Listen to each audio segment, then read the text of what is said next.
9 जुलाई से आपका ये भाई थोड़ी सी छुट्टी ले रहा है, तो आप लोगों से गुजारिश है कि प्यार को दिखाइए, चैनल को सब्सक्राइब कीजिए।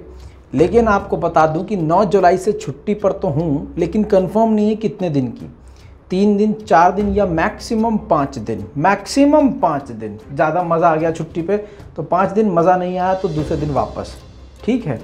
लेकिन आपको बता दूं कि इस दौरान अगर कुछ बड़ा कांड होता है, ऐसी खबर जिसकी उम्मीद आप रज़ाग्राफ़ी से करते हैं, तो छुट्टी कैंसिल। 2000 किलोमीटर की स्पीड से आपका भाई वापस आएगा अपने स्टूडियो पे और फिर से काम चालू कर देगा। लेकिन इस बीच में अगर लगता है कि छोटी मोटी खबरें इतना बड़ा हुआ नहीं है, तो भैया 3-4 दिन की छुट्टी आप मुझे प्लीज़ दे दीजिएगा। लेकिन इस बीच में रज़ाग्राफ़ी अनस्क्रिप्टेड जो दूसरा चैनल है, उस पर मैं आता रहूँगा लाइव, आपसे बातचीत जारी रखूँगा जहाँ भी जाऊँगा। तो आप लोगों से गुजारिश है कि दूसरा जो चैनल है उसका लिंक डिस्क्रिप्शन में मौजूद है। ये वो चैनल है जिस पर मैं लाइव आता रहता हूँ अपने दूसरे चैनल पर और आपसे बातचीत लाइव करता हूँ। दोस्तों, अब शुरू करते हैं मेन खबर। सलाम, नमस्ते, सत श्री अकाल, मैं हूँ रज़ा और आप देख रहे हैं रज़ाग्राफ़ी।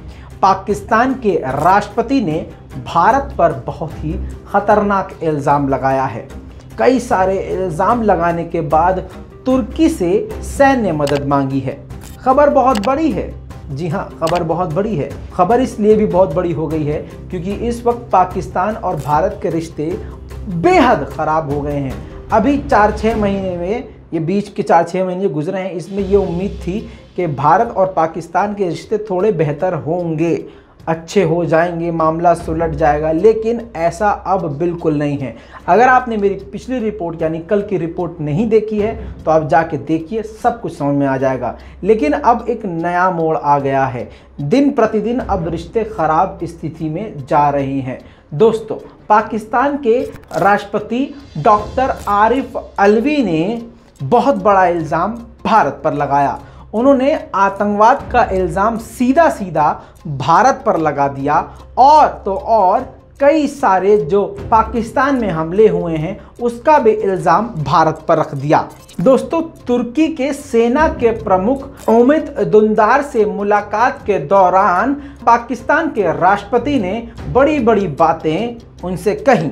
इसी मीटिंग में उन्होंने भारत की कई सारी बुराइयां तुर्की के सेना प्रमुख के सामने की। पाकिस्तान के राष्ट्रपति ने एक बड़ा इल्ज़ाम ये लगाया कि भारत अफगानिस्तान के रास्ते पाकिस्तान में हमेशा से आतंकवादी गतिविधियां करवाता आया है। इतना ही नहीं, पाकिस्तान के राष्ट्रपति ने भारत पर बड़ा इल्ज़ाम लगाते हुए ये बात और कही कि भारत आतंकवादियों को पैसा दे रहा है, ट्रेनिंग दे रहा है और अफगानिस्तान के रास्ते पाकिस्तान भेजता आया है। दोस्तों, अब ये बहुत सारे इल्ज़ाम ऐसे मौके पर आए हैं जब पाकिस्तान और भारत के रिश्ते बिल्कुल ख़राब स्थिति में पहुंच चुके हैं। ये सारे इल्ज़ाम लगाते हुए पाकिस्तान के राष्ट्रपति ने तुर्की के सैन्य प्रमुख से सेना की मदद मांगी है, यानी तुर्की की सेना से मदद मांगी कि आप भारत के आतंकी गतिविधि के खिलाफ हमारा साथ दें। दोस्तों, पाकिस्तान के राष्ट्रपति यहाँ पर नहीं रुके, उन्होंने आगे बढ़कर एक बड़ा इल्ज़ाम और भारत के ऊपर रख दिया। उन्होंने सीधा सीधा ये कह दिया कि भारत जो है यूरेनियम का अवैध व्यापार करता है, लेकिन पूरी दुनिया ने इस पर चुप्पी साधी हुई है। बड़े बड़े ऑर्गेनाइजेशन, संस्थाएं भारत की इस गतिविधि के खिलाफ बोल ही नहीं रही हैं। दोस्तों, इल्ज़ाम की झड़ी लगा दी पाकिस्तान के राष्ट्रपति ने। हालांकि इन सभी बातों में कोई भी तथ्य, कोई भी और रिपोर्ट सामने नहीं आई है। दोस्तों, कोई भी जब खबर होती है तो उसकी नेशनल और इंटरनेशनल रिपोर्ट मौजूद होती है और उसको कंपेयर किया जाता है और दोनों की रिपोर्ट में जो बातें सेम होती हैं और उसको ही वेरीफाई किया जाता है। लेकिन पाकिस्तान के राष्ट्रपति ने ये जो भी बयान दिए हैं, इसको रिसर्च किया, चेक किया, डबल क्रॉस किया, लेकिन सिर्फ ये रिपोर्ट पाकिस्तानी अखबार और पाकिस्तानी मीडिया में ही मिली है। ऐसी कोई बात इंटरनेशनल मीडिया में नहीं मिली। हालांकि बीजेपी सरकार कुछ उल्टा सीधा करती भी है, लेकिन इसका मतलब ये नहीं है कि ये सारे इल्ज़ाम पाकिस्तान की तरफ से भारत के ऊपर सही साबित हों। दोस्तों, भारत में जो है इस वक्त चुनाव होने वाले हैं।